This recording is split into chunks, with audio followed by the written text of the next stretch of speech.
PRRM is a community development organization that has been set up 60 years ago. Our mission, vision is really to build sustainable communities.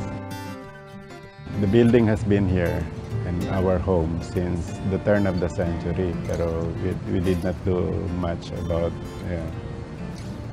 making it an environmentally friendly building, although we assume it was such already. Kaya lang noong 2008, naisip namin, parang, why not look at us, ourselves? Tingnan natin mismo yung kabahayan natin. Dito sa building namin, kailangan namin i-prove na in your own backyard, you can do something. Konting kami, advocate din kami ng urban agriculture. Parang ala pala Fox ba na you bring the farm to the city as well as bringing the city to the farm. Ang Singapore, 20% na kanilang veggie, pagkaliit-liit na yun, you could put Singapore inside Laguna Lake, di ba? Ayun ang size noon. And then high density, probably one of the highest densities sa buong mundo in terms of population to land ratio.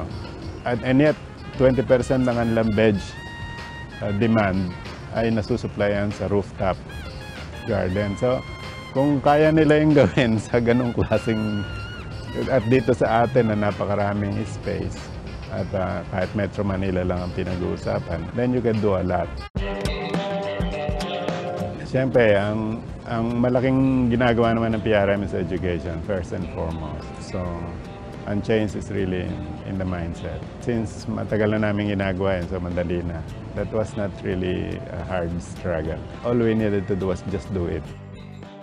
Tinawagan namin yung iba naming mga farmer leaders, saka iba naming field organizers na turuan itong mga taong naandito.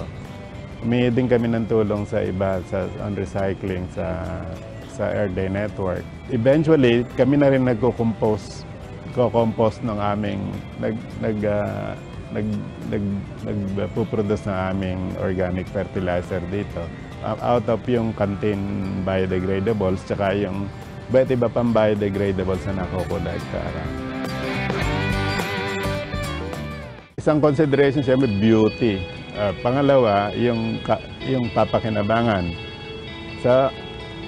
Doon sa beauty, siyempre, marami dyan nagsimula kami, may mga flower pa dyan. But the others are really, kahit naman yung vegetables, magandang tingnan, basta nagberde na yan. Hindi lang greening ito, we had to make money or at least break even with yung cost na input namin ay mabawi namin man lang kahit tabla-tabla kumbaga. We're not yet there pa sa cost recovery, but we are able to supply at least yung demand ng mga yung gustong-gusto niya. Ang pinaka-paborito rito, lettuce tsaka basil. Lahat ng mga related dun sa salad at saka mga sandwiches.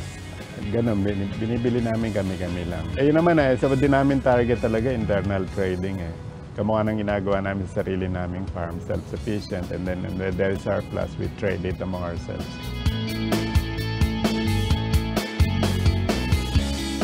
Isa itong, dahil nasa taas, talagang ang wind ang isang malaking problema rito. Pangalawa yung rain. Pangatlo yung sunlight. Lahat na kailangan, siyempre air, water, and sunlight, lahat kailangan ng halaman. But kailangan mo sila to the right amount. Ngayon tungkol sa weight ng building, yung iba-ibang variety ng mga halaman, siguro may mga 4 na panggal 50 siguro varieties makikita mo. May technical ko naman yung standards naman yung greening building and which is much more easily adapted kapag bagong building. The first thing you should look at is what can be done within existing structures.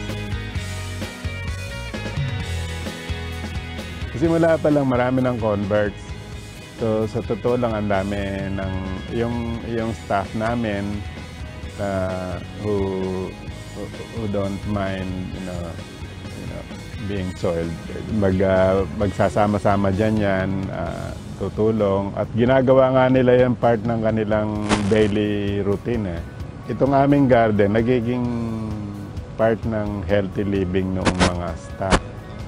Either nagtitinker sila with the garden itself o kaya man patingin-tingin lang, but each one is able to get a piece of the act. Mabilis yan sa high blood. Nakita naman namin, ang dami naman mga sasakyan namin na dinispatch na yung mga used tires nila, hindi na magagamit. So nakita namin. But anything that you can recycle, and then you will feel comfortable with, ayos lang yan. May campaign kami for a healthy living. And may campaign kami for green living. Not just healthy but green. So, ito ang small contribution namin, and small proof namin that we are doing it in our own home, in our own backyard. And not just rely on others' backyards to enjoy it or to live it. With sa employees, ang participation nila sa pag-set up, pag-maintain, pag-gawa nito na maging productive and useful para sa kanila. Yun lang participation itself is already a big thing. Big deal na yan because that means that for a certain hour of their everyday, meron silang ginagawang something for themselves and for the environment. Doon sa pagkain naman, nakakabili sila ng mga healthy food. Tapos nagkakaroon sila ng parang example on how to replicate these things in their own homes. Pareho overall, yung state of mind na it gives you happiness because ang hirap yan i-value eh. How do you cost that out? Na yung happy ka na nakakakita ng green garden. Doon wala kaming valuation na maibibigay sa'yo na quantitative. But we know that when people are happy seeing something like this, that's already a big deal for us.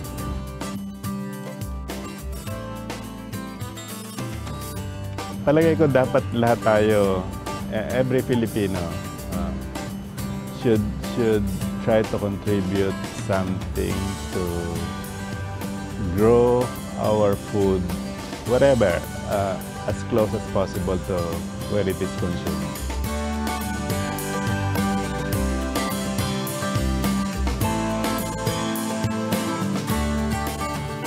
Welcome back to Green Living.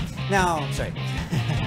Bananas have a tendency to make sure though that your fruit, sorry, go. Dito. We add a whole, they actually odd. We're making, what do we make? Subtle flavors. Now these refreshing hints of fruit and herb. Got it.